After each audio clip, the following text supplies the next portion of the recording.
Have you ever known someone who had a stage 4 cancer and then went on to do an Ironman?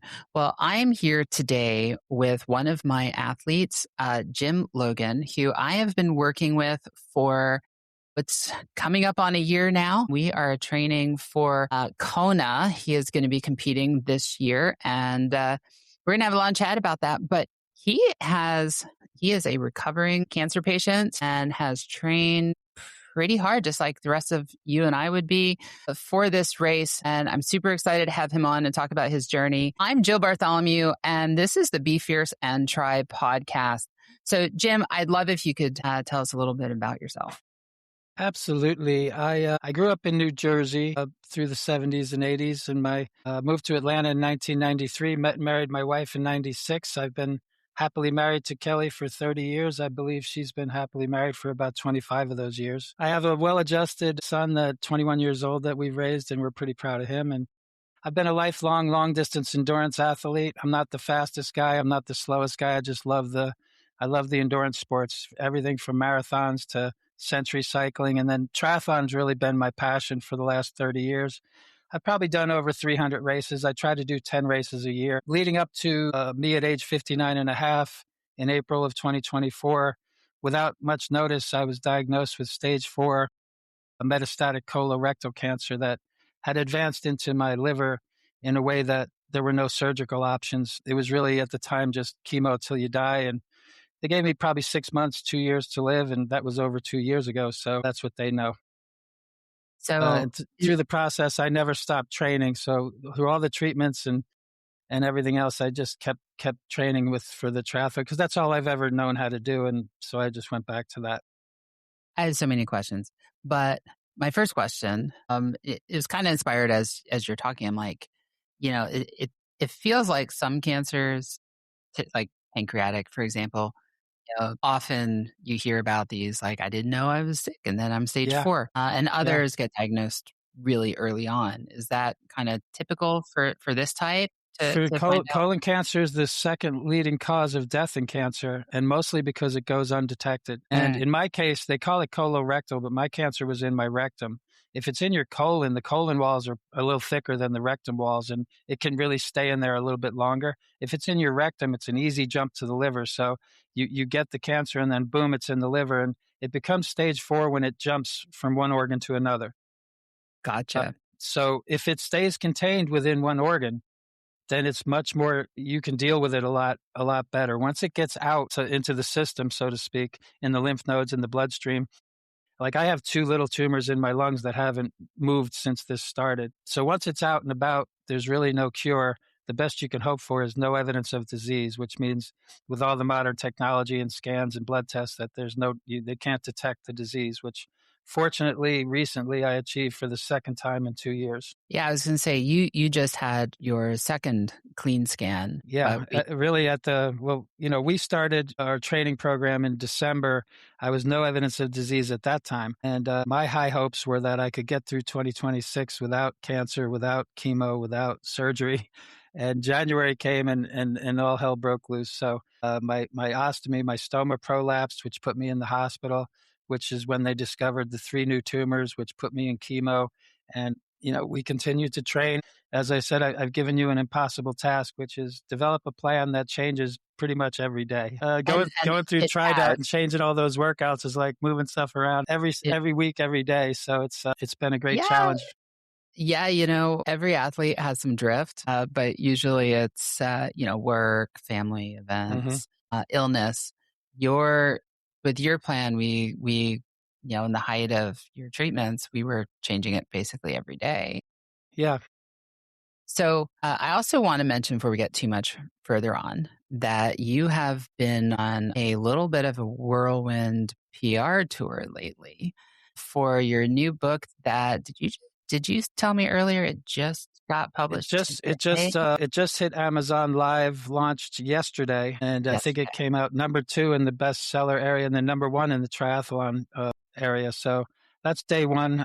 We'll see what happens on day 2. The title of the book is Yeah, no, it's a great first day. I put a lot into it. So I got diagnosed in April of 24. I've done 24 chemotherapy sessions, 5 radiation treatments, and surgeries to include the removal of 40% of my colon, 60% of my liver, all of my gallbladder, all of my rectum, resulting in this ostomy.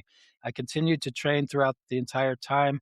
I continued to attempt to race throughout the entire time. And then I also wrote the book just keep trying, TRI-ING, little play on words, as to kind of how I faced the terminal diagnosis. It took me 6 months to come to terms with things, but it only took a couple of weeks for me to continue to race. I was diagnosed first week of April, and I went to Texas and tried to do the Texas Ironman in 24 with no treatment. I had already paid for everything, so I figured why not go down there and give it a try. Mhm. And that's where the just keep trying thing kind of came into play. The race went horrible. It was awful. I got about 80 miles into the bike and had to take a truck ride home, which I'd never done before. So I was disappointed, but I signed up for Chattanooga 24. And after a summer of chemo treatments and losing 35 pounds and a level 3 skin infection, I had another horrible experience. But I just kept trying. And if I didn't do that, I wouldn't have found my way to Kona. I wouldn't have found my way to the Ironman Foundation. So even though I didn't know why I was doing what I was doing, and many people thought I was crazy for doing it, I just kept trying, and it led me to where I am. I wrote the book, and now I'm going to Kona. So Mhm. that's kind of the theme of the book: is wherever you're at in your life, whether it's a terminal disease or any other sort of life crisis, that if you just get up and keep trying, you'll be surprised what you're able to accomplish.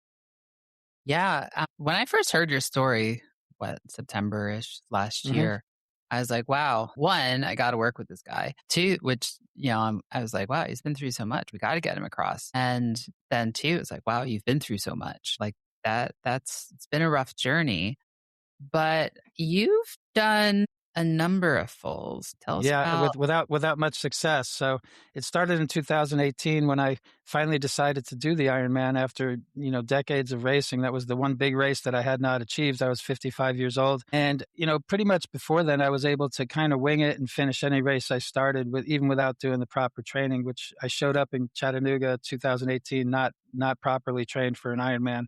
They canceled the swim that year, and I was able to do the bike and do the run, 116-mile bike, and then the run. I didn't get credit for the bike because I forgot to put my timing chip on. Just a rookie mistake. But I didn't count that as a full triathlon anyway because I didn't do the swim. But you So you crossed the finish line, yeah, collected your medal, your yeah, finish they cut. called me an Ironman and all that, and my wife still gets upset when I say it doesn't count. But to most people like us, to competitors, if you don't do the swim, I mean, come on, it's triathlon. You got to do the swim. So of course, I came back in 19 and attempted it again. That year was one of the hottest years in the history of the world, and I got all the way to the half marathon and didn't make the cutoff, and was really dehydrated in pretty bad shape at that point. So I had made it further than I did the year previous, and each year I kept training more. And so 2020 came and COVID hit, they canceled the race. And then 2021 came and I got COVID and had to defer to 22. 22, I overhydrated.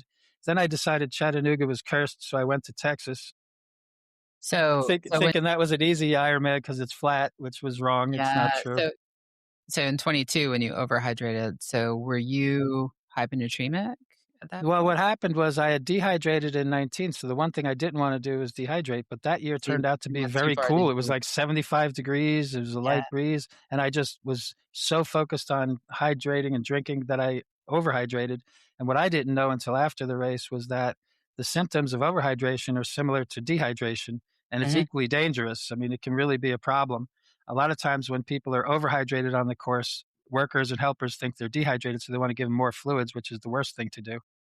So I ended up getting to the half marathon again.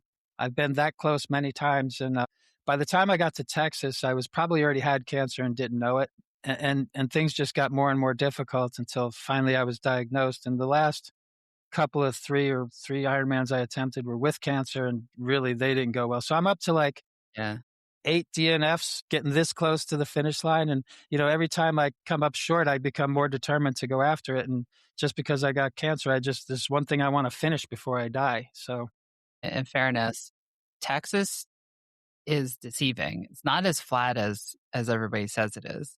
yeah, there's no such thing And as an easy Ironman. There are yeah, none. They're all hard in their and own way. So, I still have a scar on my left thigh from the sunburn I got mm, on the highway on Well, the the highway was toll road so out there. brutal, Yeah. so brutal. The wind in one direction and then at your back in the other direction. And for me, the sound, the noise on the highway, I wish I could just turn the volume down.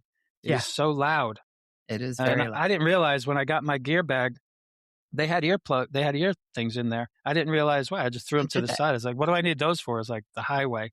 That's Now what you you need know. those for.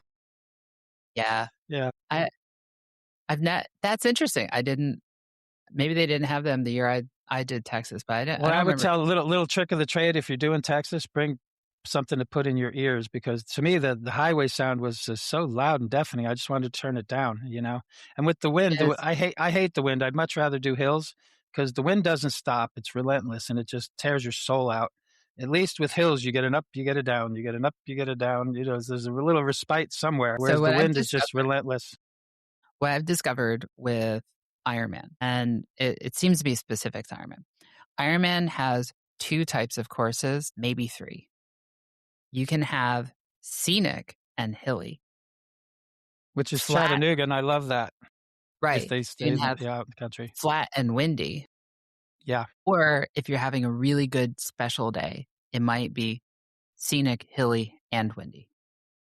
Yeah, that's, Right? like your Lake Placid last year, wasn't it rain and wind and just miserable, or was that Yeah, Lake Placid doesn't get too windy. Like, there's a couple of spots where, like, because you're going through some valleys. There's a couple of spots where it'll whip through. But the wind there I is not prefer the too. hills. I like riding in Florida, just the flat, the mundane terrain, and then the wind is just it's too much for my mind. So, you know, it just Yeah, can't I don't like it.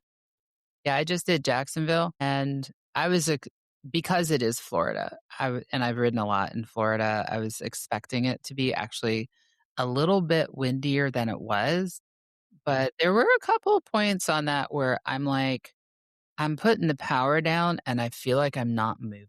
Yeah, that's hard, and that's like I said, the longer you do that, the more it drains your soul. Yeah, It just yes, thank you for tears it putting it out, that you way. know? Yeah. Yes, I have heard wind described by many people as soul crushing. Yes. Yeah, because it's relentless and it doesn't quit, you know? So you don't get the downhill side of the uphill. It's Yeah, just and in that's your the face. downside.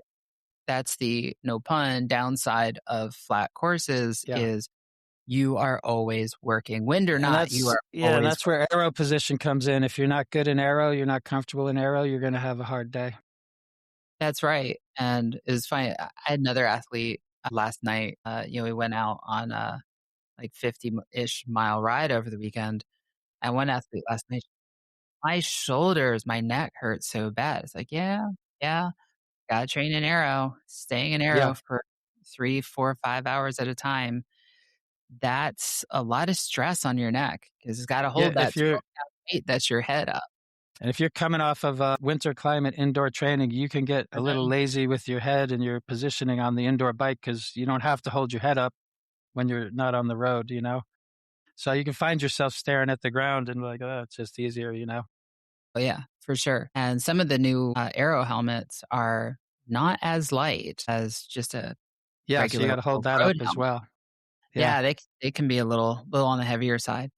Alright, so let's talk about your training, and, so we first started talking, like, fall last year, and I think is it maybe, like, November, we really started putting a plan in place, I think? Yeah, we started December 1st with, like I said, no evidence of disease and high hopes for no complications. And obviously, quickly that all shifted and changed. And you know, there's so many benefits to having a coach, and I appreciate so much what you do because one of the things you did for me was immediately do a deep dive into everything cancer and everything related to what we're doing, including consulting with my oncologist to make sure you're not doing anything that would be detrimental to my treatment and that we had that line of communication so that you wouldn't do anything that would harm me and that was much appreciated because I have a tendency like many athletes to go too far, do too much, and we don't want to do that, so that was really good.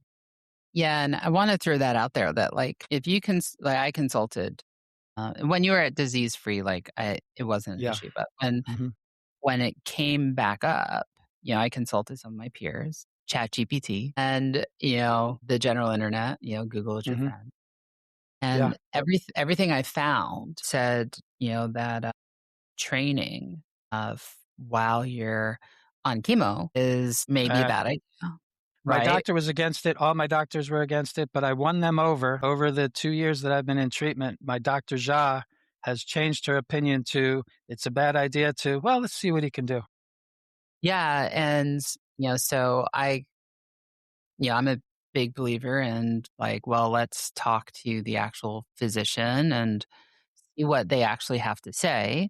And, we spoke a few times and, the plan was we would continue, but we'd monitor how things are going for you, right? Because you're already doing blood tests and whatnot. And so you shared them with me and she, had kind of my bat phone number and was committed to like when she felt that things were maybe too intense for you or that we needed to stop, she would let me know. Yeah. Right, and we never really reached that point until maybe a month ago, I think. So 6 treatments in, the chemo treatments are cumulative. So I have a tremendous ability to handle chemo, so much so that I was able to do with this, they had 3 golf ball sized tumors showed up on my liver. I felt like we needed to go to an extreme level to take care of them. So I did probably You the never told me they were that big. yeah, they were the size of golf balls, 3 golf ball sized tumors, and they were huge. So they gave me an option, mild, medium, or scorched earth. I went scorched earth. 4 different chemo drugs, including a monoclonal, which attacks the tumors directly. And after 6 treatments, I was able to completely eliminate all 3 tumors. And that was really surprising to me because at the end of the 6 treatments, I had developed 2 blood clots on my jugular that had me hospitalized. And at that moment, when I was in the hospital, I was thinking, for the first time, I was thinking maybe I couldn't make it to Kona, that this was, you never know when you go in the hospital with stage 4 cancer. Is this is this it? Is this where, where things go bad? And I was really having some doubt and some despair. And right in the middle of that, I got a test, came back, said I was no evidence of disease. They did every test known to mankind, no infections, and we fixed the blood clot. And I have a clean slate going into the next 4 months leading into Kona, minus one little issue because you're never out of the woods. I have an ostomy as a result of removing my rectum, which is just a little hole in your stomach, and your intestines kind of hang out, and that's how you handle your business. But that's prolapsed, and now that's become a challenge for me. It's not painful, it's not dangerous medically, but it's a nuisance, and it's So really right now what makes training difficult is trying to figure out how to keep my intestines in and make sure everything works the way it's supposed to. yeah. So you ended up taking, I think we took about 4 weeks off.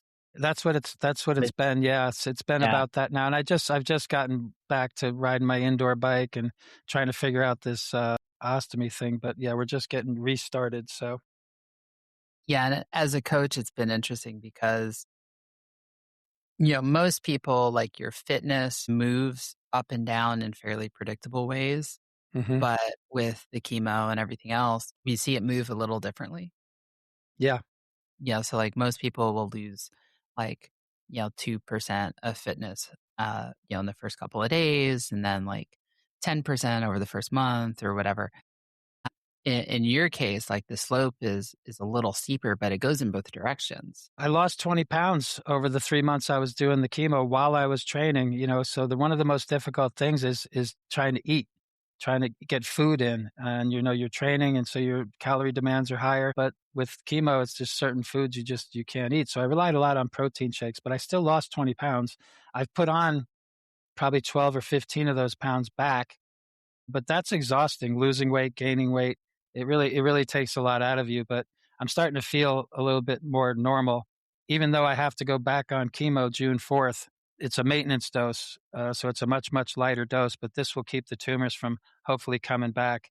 And I can take time off of that if I want to take a session. What I'd like to do is stay on it for a few months through the summer and keep the tumors down. And then as we approach Kona, just stop completely for 6 or 8 weeks and come in kind of fresh if I can. So Right. And what we kind of found was like, obviously you're not training on the day that you're getting the infusion. chemo, no, yeah, Right. that doesn't work.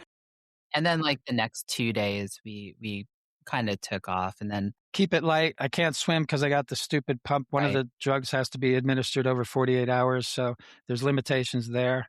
but I can ride a bike, especially indoor. So thank God for the indoor trainer.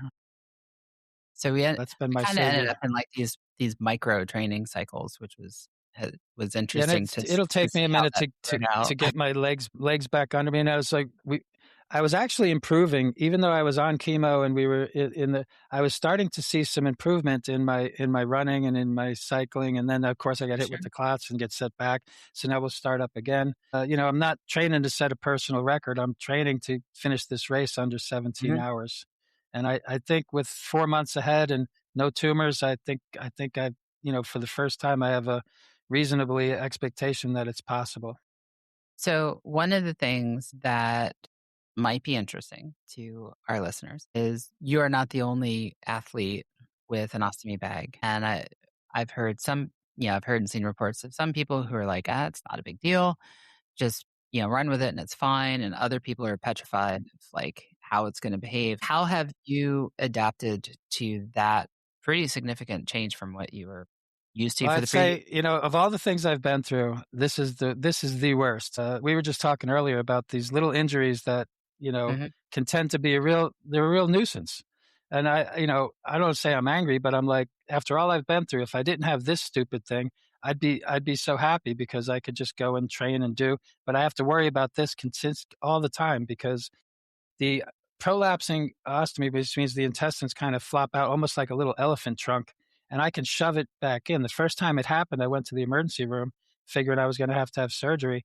The doctor came in and put table sugar on it, shrunk it, and then just shoved it back in with his hands. He said, "You can come back and I'll do this every time, or you can do it yourself at home." So, right even before I came on today, I had to change my bag and shove my intestines back in my belly and put my little hernia belt on. So it pops out, I shove it in, I mean, that and it's sounds just awful to me. it does, but it's weird the stuff you get used to. And what I've understood with my little bit of research is that it's a problem. It's a hard problem to fix, but it's not medically dangerous or anything. So it's just something that I got to deal with. And the other problem is when I wear the belt to hold the intestines in, it causes the bag to leak because the stuff can't flow correctly. So I've got to find the right balance between pressure on the ostomy and not having the bag leak because I was out on an outdoor ride and right in the middle of the ride the bag leaks and now I've got shit all over myself and I'm out there trying to clean it up. I finished the ride. I'm like I'm already out here, so I went and did another hour on the ride. So that's been the real Well, nuisance. I And mean, that's not going away. I'm gonna have to race with this, so I'm gonna have to figure it out. there's been some very well-known athletes who have turned to the camera and said, "Please don't shoot my shit." Yeah, yeah. It's fine. It happens. I'm not worried about it. Like I said, if I have to go to Kona and make a mess the entire way, I'll change the bag 3, 4 times on the course. I'll get it figured out by then. But that's been a challenge that I wish I didn't have to deal with that. But there's not, that's just the nature of what the deal that I'm in. I had hoped that I'd be able to reattach, but there's tissue damage on one side that needs to be healed, and there's still a possibility I can reattach this, but I won't do it until after Kona because it would disrupt the next 4 months. Is like if we can just stay focused for 4 more months, the most important 4 months of my life, I can cross this line and check that off my list, and then wander off gracefully. Yeah, I mean, these are like getting across an Ironman finish line is challenging in the best of times. Hmm. It's a hard race. It's meant to be hard, and the vast majority of people never even attempt it. And of those who do, not everybody, finishes. And then Kona is a very special place. I've been dreaming of it since 1982. The first time I saw it on TV, that was the year of Julie Moss staggering across the line, and it just stuck in my head from then. And to be here now is really just absolutely a mind blower for me. Still not sure exactly how I managed that, but that's the power of your mind. I had decided 6 months into my diagnosis that I wasn't going to worry about dying. I was just going to think about living in the time that I had left and the things I wanted to do. One, I always wanted to go to Kona, and two, I decided to write a book based on my experiences and my philosophies. And the plan of the book was to give hope to the hopeless and lift some spirits and maybe give some people some ammunition to face terminal disease or a life crisis. And so that's what I did over the 13 months. Now the book's out. A lot of people seem to like it. I'm getting some good reviews and some good feedback. So it's Let's been let's quite a journey. And then I got to Kona as well. So when you set your mind to something, it's weird how things kind of go into play. so let's shift gears a little bit and talk about your book. Your book is special for a number of reasons. I do love the title, but also it's supporting Ironman Foundation, which our listeners Absolutely. know. Yeah. So I'm the the profits and the proceeds from the book, the initial sales of the book, will go to fund my fundraising goal of $100,000. I'm about quarter of the way there now, $25,000, thanks to my generous family, friends, and followers. And now the book is coming out.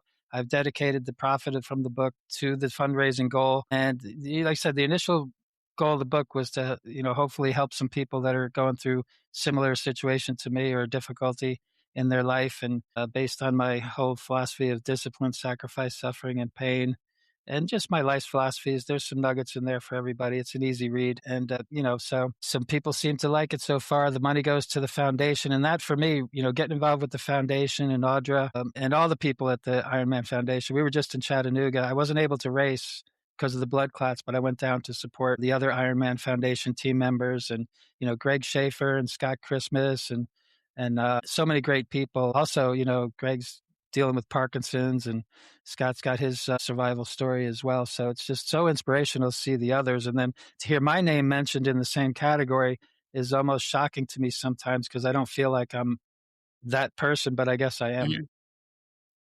Mhm. Sometimes I forget I have cancer. So, Well, right now, hopefully, fingers crossed, it yeah, stays that way. yeah, But, I mean, it's not just funding your, trip to Kona, but foundation has been on here 3 or 4 times, Audra and Shane, and, it's going to a good cause, right? And in Kona, that money is paying, for, local classes, bikes, education, run yeah. clubs, shoes. Like, I there's a like to lot. say they're doing things that a lot of other charities aren't doing. So I always say you got your veterans charities all over the place, and that's great. You got cancer charities everywhere, and that's great. But there aren't many people that are out there teaching kids to swim, or like they were just in Africa giving away bicycles. Now, instead of walking, these kids are riding bikes, and they taught them how to change the tires and maintain the bikes. And I call it the gift that keeps on giving, because if you teach a kid to swim, they overcome an obstacle they thought previously insurmountable. And now suddenly when they face another challenge in life, they won't think I can't do it. They'll think I can do it if I get some help and apply myself. So it's just a wonderful thing. And I don't think a lot of people are really doing what they're doing. So they fill that area that nobody else is in. And I feel as good about raising money for the foundation as I do about competing. And it's been an element of the competition that I overlooked previously, and I'm kind of ashamed of that. I should have been involved sooner. And I encourage people, if you're racing and you race frequently, take one race a year and do it for the foundation. The 70.3, it's a couple $1,000s of a commitment. You can raise that with your family and friends. You get a really cool kit. You get to support the foundation. And if you're in the sport and you're doing it frequently, dedicate one race a year to the foundation. Yeah, I totally agree. So rewarding, so rewarding. At this point, I almost exclusively race with the foundation. And every once in a while, I'm like, I, Audra, I want to put not on the Be Fierce kit. I want to wear the Be Fierce kit one time. That's the well. foundation kit all the time. So we have an agreement. I don't always wear the red kit, but the Be Fierce kit for my company does have Ironman Foundation logo on the legs. Okay. So because we support Ironman Foundation, That's a and hybrid. You got the hybrid. yes, and Be Fierce Multisport does give Ironman Foundation athletes a pretty decent discount on coaching. So And we appreciate it. if you're listening, come to us. We know what we're talking about, and you'll save a little bit. You'll save a little bit on the coaching Yeah, aspect. it's just a good thing because Yeah. incorporate the charitable aspect of doing what we have this great passion for, and it just adds an element to the whole thing that's really special. And just meeting all the people. I mean, that alone would be to associate yourself with all these other like-minded folks, and it's just very uplifting. Well, and when Audra and I were talking a couple of years ago about doing this discount thing, kind of one of the things that I said was, how can we help support athletes and get more athletes across the finish line? And, a staggeringly low volume of people have a coach who do a full. Yeah, And increasingly with like ChatGPT and whatnot, people are building their own training plans. But, what ChatGPT comes up with, it might be okay for some people, but most people need more direction and guidance. ChatGPT will never get to know you on a personal level, and I know you have to be a chameleon as a coach. You have to be different things to different Mhm. people at different times. I'm a perfect example of that. I know with me, you've gone above and beyond the norm, and I really, really appreciate it. But coming from someone who didn't get a lot of coaching early on, coaching's invaluable, and finding the right coach is really important because anyone can lay out a plan, but it's the coaches that really get to know the athlete and then fill those voids. And like I said, in some cases you need to reel them in some cases you need to push them out, and you need to be, like I said, you need to be kind of a chameleon, and then you do a great job of that. We will include a link in the show notes to the Amazon store to purchase Jim's new book, Just Keep Trying. And we'll also include a link to make a donation to the Ironman Foundation. Thank you. And they support and appreciate any donation, no matter how big or small. And like in Jacksonville, we just did an episode on Ironman Jacksonville. I just competed there, and on the one of the days of the expo, we sat there and helped to build 50 some odd bikes that got handed out to local kids, which is pretty fun. Like if you like building bikes and huffies. Yeah, remember your first bike. I mean, it was huge. It was huge for me. It was freedom. It was like getting your driver's Oh, yeah, license, so. absolutely. And I've had so many bicycles. I can remember every bike I've ever had right from the very beginning. So back when Yeah, everyone's like 1970s, everyone was getting these kind of like mountain bikey type bikes, and I wanted the Greg LeMond. I wanted the road bike, Mhm. and nobody had it. It had the curly handlebars, and they're like, "What are you gonna do with that?" It's like, "I'm gonna ride it." Yeah, I went the other way. So yeah, I had the bug from an early age. See, growing up in upstate New York, I always had mountain bikes. I remember as a kid, we'd take the chairlift to the top of Killington So with you the were doing that bikes. before people were doing that, yeah, Yeah, we'd take the chairlift to the top of Killington with our bikes and then ride our bikes back down. And while my parents, as it turns out, like now in retrospect, now that I have kids, were yeah. at the bottom, like fingers crossed and Yeah, praying are you gonna make we it? Yeah, made it back down. like how much gear did you actually have on? Just a helmet and some gloves, probably, right? We definitely had a helmet on, but maybe not even Yeah, gloves.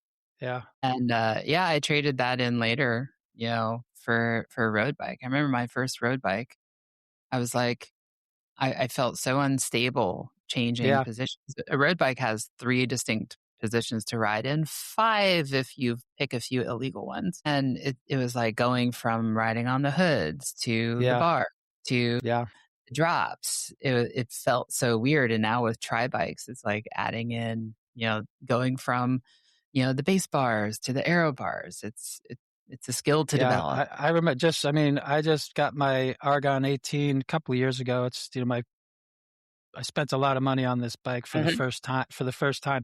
My last bike was a titanium Lightspeed. I had it for 25 years. It's sitting right behind me on my trainer.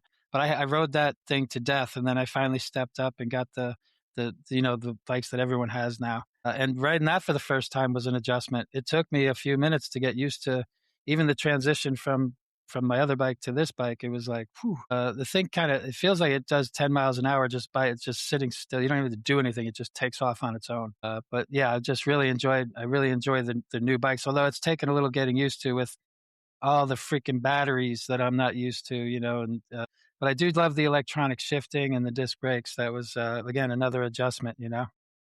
So, I'm a huge proponent of electronic shifting. I think like both owning a bike shop and riding bikes. I'm like, electronic 98% of the time is so much easier. It's so much more predictable, except for when it's not. I was out riding Yeah. this weekend. We started out on a 50-mile ride, made it 2 miles, and my left-hand shifter stopped working. Oh boy. So I could move. I could move down the cassette, but I couldn't come Yeah. back up. No. And, So pick a you know, gear and just stick with it. well, and in the back of my head, I'm like, okay, the battery in the Mhm. lever is probably dead. Because what happens is like a lot of times I just throw the bike in the back of the car, Yeah. and if the lever is hitting something, if the Mhm. shifter's hitting something, it just drains the Oh, it battery. left it on. Yeah. Yeah. Yeah. Yeah, and I think that's probably what happened. So I'm sitting there with 3 or 4 others, and I'm, like, calling my husband, I'm like, "Hey, can you come with 2 CR 2032s, please?" Yeah, they're starting to have little special container cases in the I gear saw bags that. and whatever for the batteries, you know?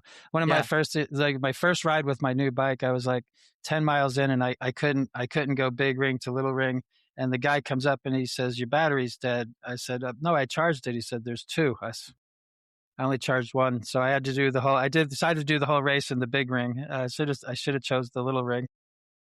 Yeah.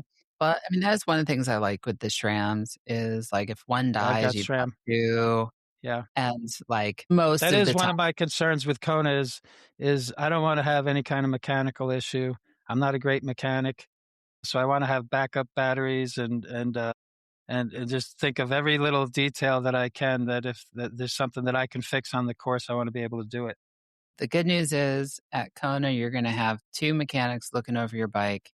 You've got your coach and the IMF mechanic, which is, to me, one of the big benefits of Foundation is most of the races, they do have a mechanic, and probably Roland, and he's Okay. amazing. So, Wonderful. I look forward to that. Yeah. yeah, I do keep a spare 2 spare batteries on my bike. Even though I always put fresh ones on in the morning, I always keep a spare set because, stuff happens. You never It's know. it's yeah, it's Yeah. just like in Chattanooga a couple years ago, I broke my chain Man. and yeah, I sat on the side of the road for an hour waiting for SAG, and it was only at, like, mile 20, so it wasn't Yeah. super far in. I was on the 70.3, and I'd remembered passing the SAG guy a couple miles earlier, and when he got there, I said to him, I'm like, "I passed you, like, not that long ago." And like, "What took so long?" And, just curious, Yeah. like, what was going on the course. He said, "Would you believe there was 18 flat tires between mile 18 and you?" And Wow. I said to him, like, "Do people not know how to change their tubes?" Yeah. He's like he's like, "You would be surprised at how little people know about their bikes." And Yeah. I'm like, fast forward a couple years, I'm like, "Actually, no, I am not nothing surprises me anymore." Well, that's good as a bike shop owner. They gotta come to you. Yeah. Well, but as a coach, Yeah. there's No, but that is there's just a little trepidation in the back of my head that I don't normally worry about, but and I'm not gonna worry too much, but it is like I don't want that to be a concern, you know? I have before when my athletes embark on along their first 70.3 or first full, one of the things that I ask them to do is sit down and in their living room or in their lawn chair, whatever, and change that inner tube a half a dozen times. Like I want to see Yeah. you be able to do it in under 10 minutes. Under 4 preferably, but 10 would be good. Yeah. And you know, inflators, like Yeah. CO2 cartridges are easy, but, you can't fly with them, and Yeah. PlayTry sells them for, like, $5 a piece, Yeah, in the military, now they've got which these little electric, yeah. and, you don't need as much poundage as you used to. It used to be 100 pounds of pressure, now it's 70. Yeah, if you're on using tubeless. Yeah, I'm tubeless, so Yeah, I that's love it. tubeless. Yeah, I Tubeless mean, is great until it's not. yeah, until you go flat, I haven't done deal with one of the mistakes I made, I got my bike brand new, first ride out, I was only, like, 2 miles out. I was going pretty fast, and it was a off camber, left-hand turn. I had put and I'm sure they told me this, but I've got the wider tires, and there's 70 pounds of pressure is the max. Well, I'm on my old thought process. I put 100 pounds of pressure in front and back. I had a front tire blowout on an off camber, pretty fast That you turn. did. You're My lucky. god, what it blew out I thought somebody shot me, it sounded like a gunshot, and I had green stuff all over my leg. I didn't crash, thank god, and I didn't damage my Zip 404 brand new wheel, but it was like 10 minutes into the ride, I had a blowout, and that was my first ride on my new bike. I was like, "I'm just glad I didn't kill myself." And I I was like, mean, the guy's like, a mechanic's like, "100 pounds." Is like, I'm surprised it didn't blow up when you were pumping it." yeah, yeah, I've seen demos of, like, going to about 90 with Yeah, them, but and then them blowing off the rim. Like, I've never seen the yeah. tire blow up, but blowing off the rim, Yeah, it which blew can be off. That's what it did. dangerous. It blew off. It broke it yeah, Yeah. it didn't blow up into splinters, but, yeah, the green stuff was everywhere, and the sound was like a gunshot, and so I was Yeah, and kinda it's shocked I was shocked by it, but I didn't go down, thank god, and it didn't damage the bike, so but I didn't oh, it's get to good. finish the ride either. I was, like, so Yeah. disappointed. Yeah, and, tubeless, you have to watch out, like, it's a different limit if it's hookless versus hooked Mhm. rim. Yeah, so I The haven't had to experience a flat with this yet, and that's the advantage of it. You hopefully don't get flats, so Yep, fingers crossed. but you still need to know what to do if you do get one. Yeah. And a Yeah, I flat have I have the patch kit, I have all that, so I just haven't had to go through it yet. And yeah. it's not like with the old one, like you said, you could practice it. How do you practice a flat on these, it's a little Harder. bit harder. Yeah, it's you have to create a flat to fix a flat, and I'm not gonna Well, do that.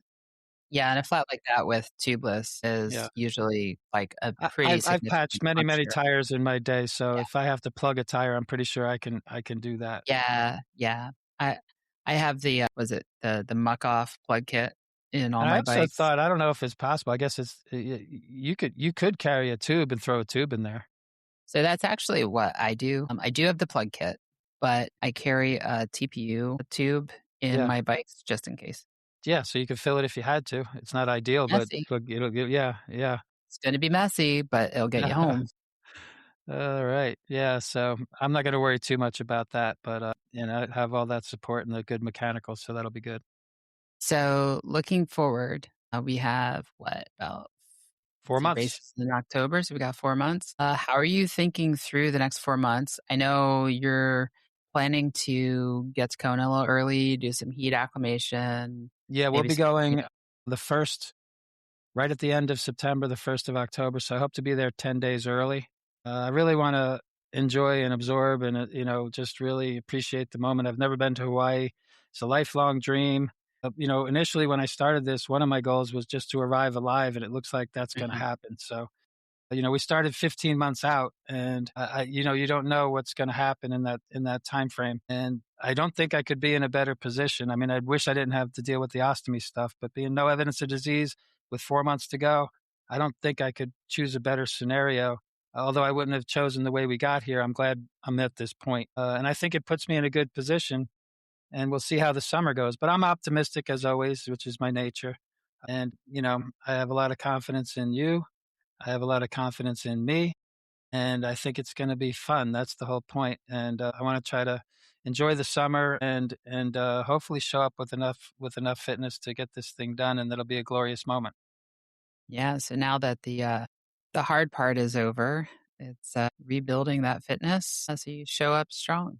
And I'm ready to go mentally. Physically, my body's lagging a little bit behind my mind, but I'm feeling that come back a little bit each day. And now I'm just dealing with the ostomy, which again is not a danger to me physically. It's just kind of a messy situation without getting too graphic. Yeah. But I'll deal with that on my own. And I said, I'm just looking forward to hopefully, having an uneventful summer as far as my medical stuff goes. And I think that's a good possibility we could pull that off. So, what are you gonna do with that, finisher towel and pad and metal that And you're Yeah, I finish line? can't imagine the outpouring of emotion that will come to me because of everything that I've been through, and it's really all been focused on this one day, October 10th of 2026. It'll be 30 months out from my diagnosis when they only gave me 2 years to live. So there'll be a lot of emotion coming out of me on that finish line. And I think beyond that, you won't even be able to mention Kona without putting me into tears. It's so meaningful to me. So these next 4 months are really important. I'm going to do my best to be my best, and I'm surrounded by a bunch of really good people that care a lot about me, and I think we got a good chance at doing something really cool. It's such an inspiring story too, coming from, you know, a diagnosis to, like, here I am. I'm gonna do basically the just about the hardest thing that most people can imagine.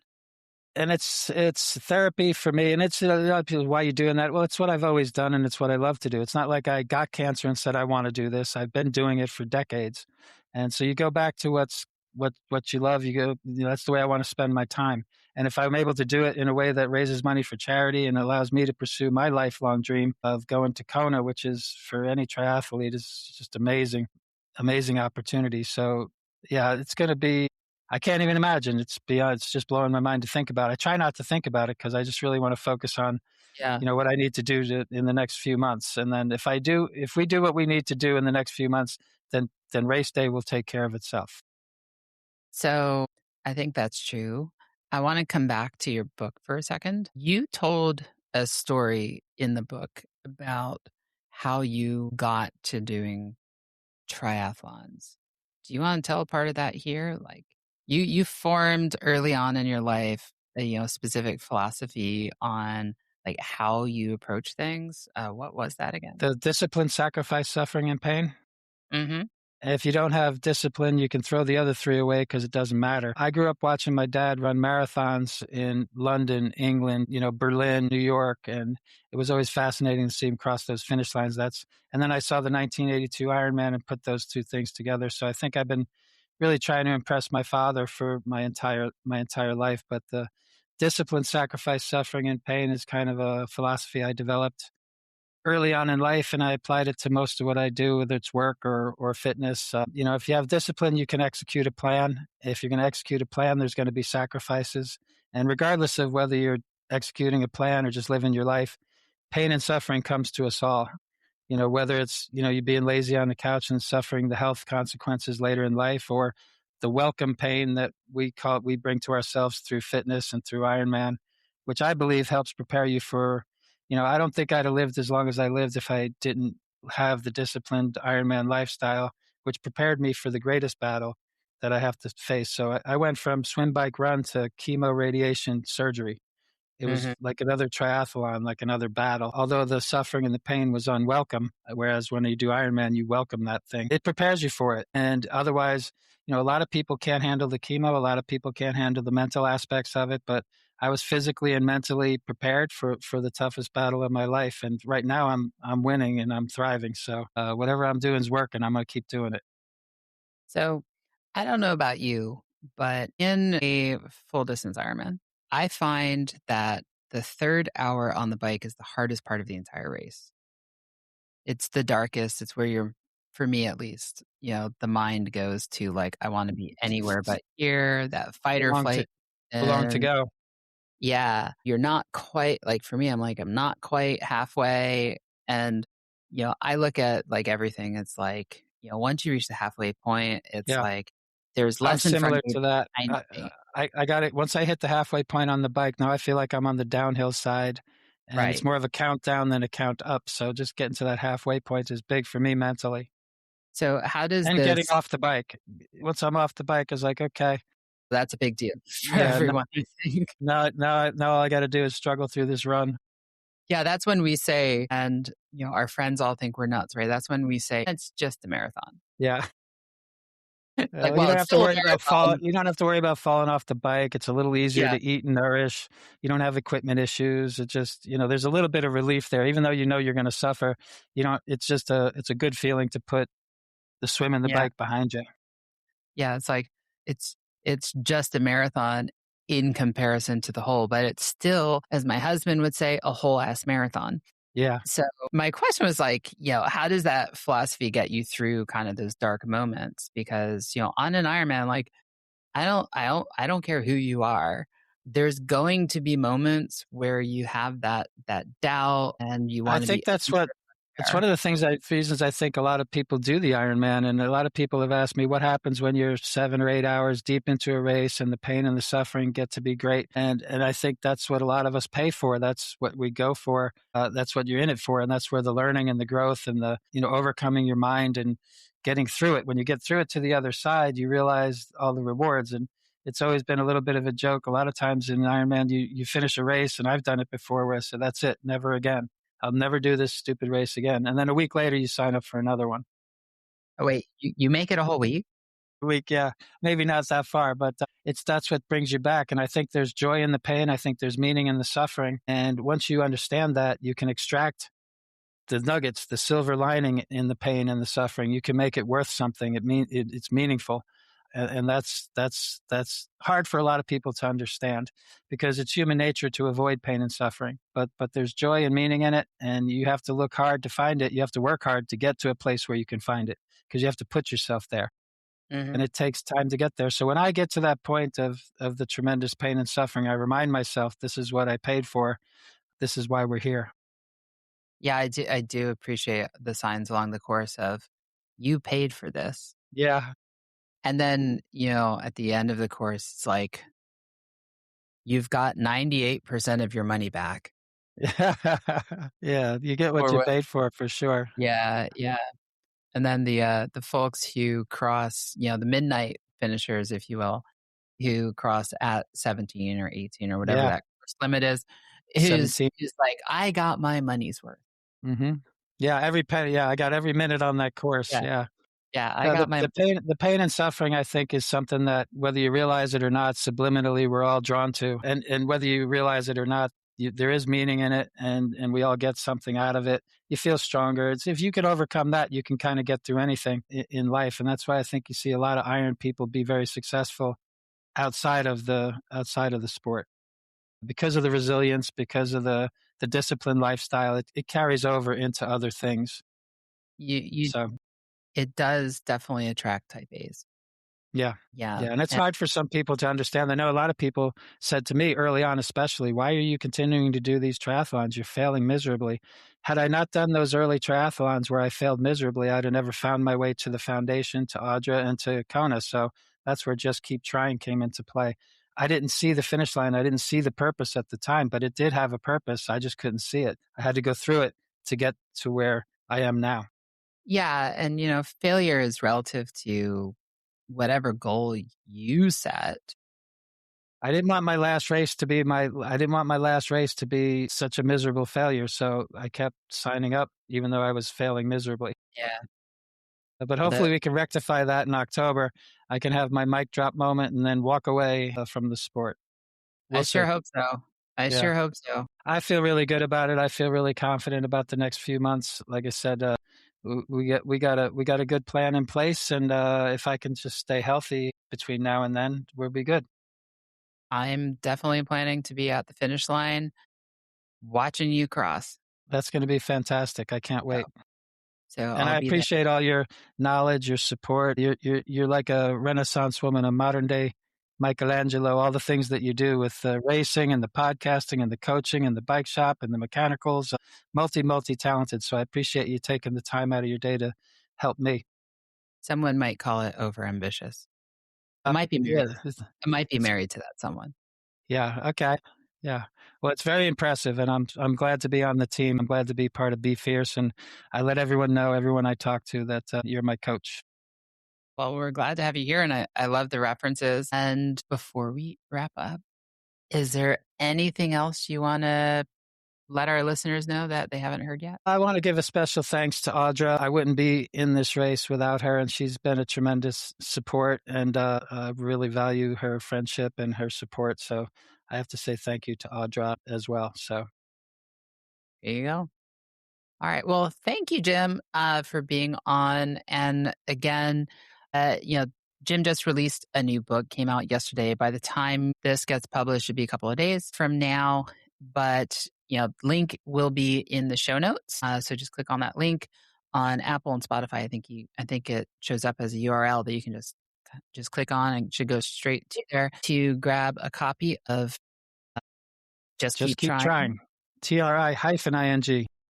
And remember, not only is it a nice inspirational book, but all of the proceeds from it go to the Ironman Foundation to support all the wonderful work that they're doing in the places that they race. So, with that said, it's been great having you on, and we'll chat later about Obviously, as we often do. adjustments to your training plan. Other stuff. Yep. So Yeah. yeah, thank you so much. I really appreciate you having me on the show.